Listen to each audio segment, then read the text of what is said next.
경기도청에서는 국회 국토위의 이른바 이재명 국감 2라운드가 진행 중입니다. 오전 국감에서는 민주당 대선 후보인 이재명 경기지사를 둘러싼 대장동 의혹과 관련된 여야의 치열한 공방이 펼쳐졌습니다. 지금 현장에 나가 있는 취재기자 연결해서 자세한 소식 듣겠습니다. 서영섭 기자.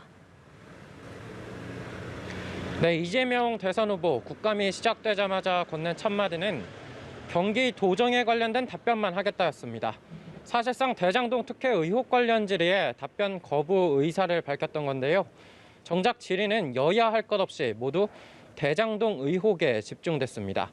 첫 질의에 나선 민주당 강준현 의원은 이명박 정부와 당시 한나라당의 반대에도 불구하고 이재명 후보가 성남시장 시절 공영개발을 추진했다고 강조했고, 이 후보는 국민의힘이 방해하지 않았다면 9천억 원 이익 모두 회수할 수 있었다면서 완전히 굴복했다면 이른바 50억 클럽이 500억 클럽이 됐을 것이라고 덧붙였습니다.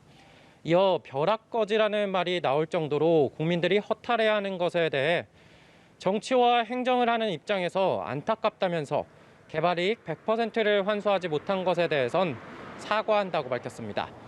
돈다발 사진으로 논란이 된 조폭 연루설도 다시 도마에 올랐습니다. 김윤덕 의원은 행안위 국감에서 검증도 안 된 허위 사실로 불미스러운 일이 있었다며 의혹을 제기한 국민의힘 김용판 의원의 사과를 촉구했습니다. 이외에도 민주당 의원들은 이재명 후보에 대한 적극 엄호에 나서는 모습이었습니다. 네, 국민의힘은 이번에 서력을 벼르고 있었죠. 오늘 분위기는 어떤가요?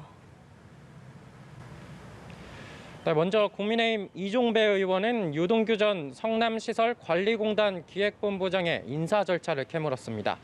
측근을 요직에 앉혀 대장동 개발에 관여했다는 의혹을 부각시킨 건데요. 이재명 후보는 시설관리공단의 본부장 임명 권한이 누구에게 있었는지, 또 인사 결정 절차가 어떻게 됐는지 기억이 안 난다면서도 권한이 있다면 사인은 했을 것이라고 답했습니다. 박성민 의원과 이 후보는 서로에게 대장동 의혹의 설계자이자 범인이라고 화살을 돌렸는데요. 박 의원이 도둑질한 사람은 이재명이라고 하자 이 후보는 도둑은 국민의힘이라고 맞받았습니다. 이른바 남욱 녹취록을 공개해 파장을 일으켰던 김은혜 의원은 초과이익 환수 조항 문제에 집중했습니다. 이 후보는 환수 조항 추가와 관련해 건의를 받았는지 제안을 받았는지 모른다고 답했는데요. 김 의원은 몰랐다며 무능이라며 유동규 전 본부장더러 책임을 다 떠안으라는 것이냐고 따져 물었지만 이 후보는 팩트도 아닌 것으로 국민을 선동하는 건 옳지 않다고 반박했습니다. 유동규 전 본부장의 대장동 개발 관련 민간인 사찰 의혹 또한 제기됐습니다. 국감장에서는 대선 후보 간의 설전도 벌어졌다고요? 네, 그렇습니다. 정의당 심상정 의원이 등판한 건데요.